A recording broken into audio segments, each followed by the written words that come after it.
एक ओंकार सतनाम करता पुरख निरपौ निर्वैर अकाल मूरत अजूनी सैभ भंग गुरप्रसाद जप आद सच जुगाद सच है भी सच नानक होसी भी सच। वाहिगुरु जी का खालसा वाहिगुरु जी की फतेह। Dear students, in this video I am going to clear more concepts of transition and representative elements. So वही पीरियोडिक टेबल का फॉर्मेट एक्सट्रैक्ट बनाया है। 18 ग्रुप्स होते हैं, 7 पीरियड होते हैं। मैंने 4 तक ही पीरियड बनाया है, वैसे 7 पीरियड हो सकते हैं। पहला यानी यहाँ तक खाली है, कुछ भी नहीं होता। दूसरा भी यहाँ तक खाली, तीसरा भी यहाँ तक खाली, चौथा भरा हुआ होता है कंप्लीट, पांचवा भी भरा हुआ होता है, छठवां भी भरा हुआ होता है बीच में, ये जो उनसे हमने खा गए हैं। सातवां भी भरा हुआ होता है। थर्ड तक ये खाली होता है बीच में। यहाँ पे तो ये भी खाली होता है फर्स्ट पीरियड में। तो अब मैं आपको रिप्रेजेंटेटिव एंड ट्रांजिशन का कंसेप्ट और अच्छे से क्लियर करूंगा। आपको ये जितने एलिमेंट्स नजर आ रहे हैं फर्स्ट ग्रुप के, सेकंड ग्रुप के, 13th के, 14th के, 15th के, 16th के, 17th के, 18th के, ये सारे रिप्रेजेंटेटिव एलिमेंट और उनके देखिए सिर्फ लास्ट शेल ही इनकम्प्लीट है। यहाँ पे ये देखो लास्ट ही इनकम्प्लीट है।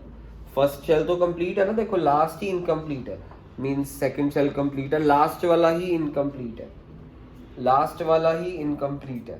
यहाँ पे भी लास्ट वाला ही इनकम्प्लीट है, पर यहाँ पे लास्ट वाले 2 शेल्स इनकम्प्लीट है, यहाँ पे भी लास्ट 2 शेल्स इनकम्प्लीट है। सो लास्ट 2 शेल्स इनकम्प्लीट, जहाँ पे लास्ट 2 शेल्स इनकम्प्लीट होते हैं वो कौन सा होता है हमारा ट्रांजिशन एलिमेंट्स। सो रिप्रेजेंटेटिव का सिर्फ लास्ट शेल इनकम्प्लीट है।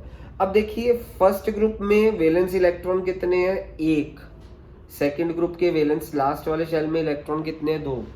13th के लास्ट वाले इलेक्ट्रॉन्स कितने हैं, 3। 14th में लास्ट वाले में वैलेंस इलेक्ट्रॉन 4। 15th में 5। 16th में 6। 17 में 7। 18 में 8। और देखिए फर्स्ट पीरियड है, एक ही shell, 2 shells, 2 shells, 2 shells, 2 shells. Second period है 2 शेल्स। थर्ड पीरियड है तो 3 शेल्स। चौथा पीरियड है तो 4 शेल। अब मैंने इस चौथे पीरियड में ना 2 ट्रांजिशन एलिमेंट्स लिख दिए, स्कैंडियम और titanium.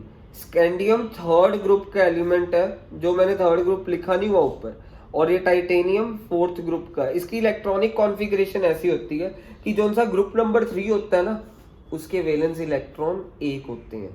Group number 4 valence electron 2। ये चीज आपको चाहे सिलेबस में नहीं है, पर इतनी डेफिनेशन जरूर है। What are representative and transition elements? Representative elements are those elements whose one shell is incomplete.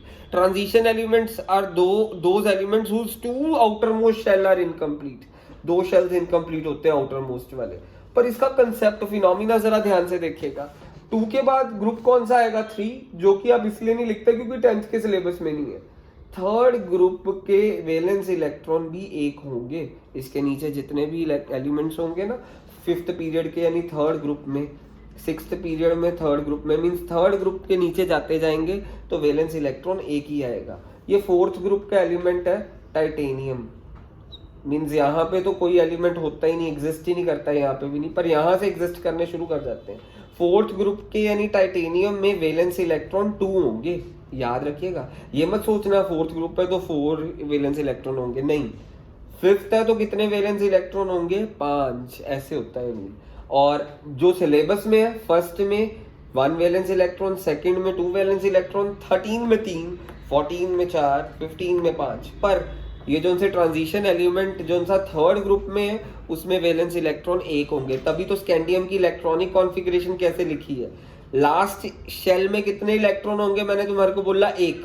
Titanium के लास्ट शेल में कितने इलेक्ट्रॉन होंगे, 2।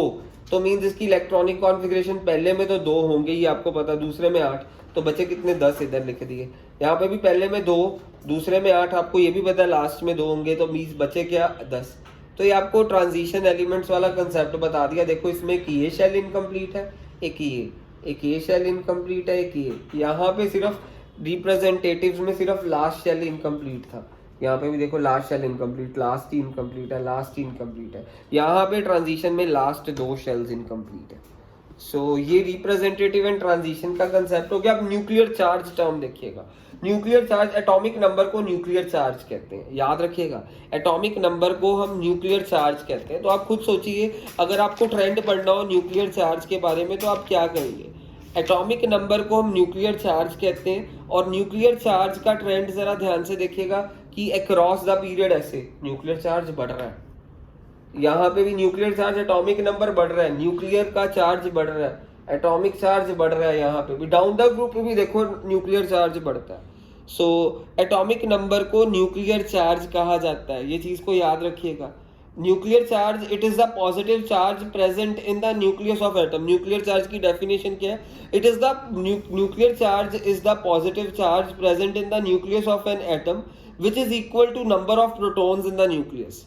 मीन्स जितने न्यूक्लियस के अंदर प्रोटॉन्स होंगे ना, उसे हम न्यूक्लियर चार्ज कहते हैं। डाउन द ग्रुप भी न्यूक्लियर चार्ज बढ़ रहा है, देखो नीचे जा रहे हैं, देखो 4 से 12 फिर 20, और अक्रॉस द पीरियड भी न्यूक्लियर चार्ज बढ़ रहा है, 3 से 4 5 6 7, यहाँ पे भी न्यूक्लियर चार्ज बढ़ रहा है।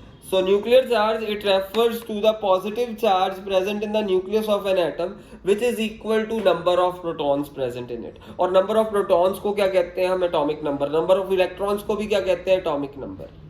That's it.